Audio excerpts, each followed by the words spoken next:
దేవాతి దేవుడైన ప్రభువైన యేసుక్రీస్తు నామమున అందరికీ ఉదయకాల సమయంలో శుభాభివందనములు తెలియజేసుకుంటూ ఉన్నాం. ఈ దినం దేవుడు మనకిచ్చినటువంటి ఒక నూతనమైన వాగ్దానము. ఆ వాగ్దానం చేత మనల్ని నడిపిస్తూ ఉన్నాం. అది సమూయేలు 2వ గ్రంథము 22వ అధ్యాయము 47వ లేఖనాన్ని మనం చదువుకున్నాం. దేవుడు జీవము గలవాడు, నా ఆశ్రయ దుర్గమైన వాడు, స్తోత్రార్హుడు. అవును, దేవుడు జీవము కలిగిన వాడు, నిత్యము జీవించుచున్నవాడు.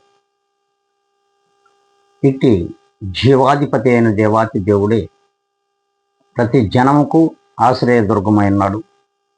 అట్టి ఆశ్రయ దుర్గము కింద మనము జీవిస్తూ ఉన్నాం. ఇట్టి విషయాన్ని మనం జ్ఞాపకం చేసుకోవాలి. ప్రతి ఒక్కరూ కూడా మనము దేవుని సన్నిధికి వచ్చినప్పుడు ఆయన మనకు ఆశ్రయ దుర్గం అయి ఉన్నాడని, ఆయనే మనకు జీవమని, అట్టి జీవ ప్రదాత అయినటువంటి దేవునికి కృతజ్ఞతాస్తుతులు చెల్లించాల్సిన అవసరం ఉందని కూడా మనం గ్రహించాల్సిన అవసరం ఉంది. మరి ఈ దినం నుండి అలాంటి స్థితిని, దేవుడు ఆశ్రయ దుర్గమైనాడు, ఆ దుర్గంలో క్రింద మనము జీవిస్తున్నామనే విషయాన్ని ఎవ్వరూ మర్చిపోకుండా ఈ దినం నుండి మరి ఆయనకు కృతజ్ఞతాస్తుతులు చెల్లించే వారిగాను, మరి ఆయనను నమ్ముకుంటూ మనమందరం కూడా జీవిద్దాం అనుకుంటే అందరం కూడా తలలు వంచుకుందాం, కళ్ళు మూసుకుందాం, ప్రార్థనలో ఏకీపిద్దాం. పరిశుద్ధుడా, ప్రేమ స్వరూపి, మీ పాద పద్మములకు కృతజ్ఞతలు. బాబా, ఎంతైనాను నీవు జీవము కలిగిన దేవుడు.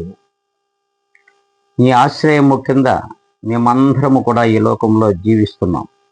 ఇట్టి జీవితాల్లో మేము ఒక సార్థకత కలిగి జీవించాలి. మీ యందు ఎంతో నమ్మకస్తులుగాను మిమ్మల్ని నమ్మి జీవించే భాగ్యమును ప్రతి ఒక్కరికి దయచేయమని బ్రతిమలాడుకుంటూ జీవాధిపతి అయిన యేసుక్రీస్తు నామమున అడిగి వేడుకొని ప్రార్థించి పొంది ఉన్నాం మా ప్రియ గొప్ప పరలోక తండ్రి. ఆమేన్.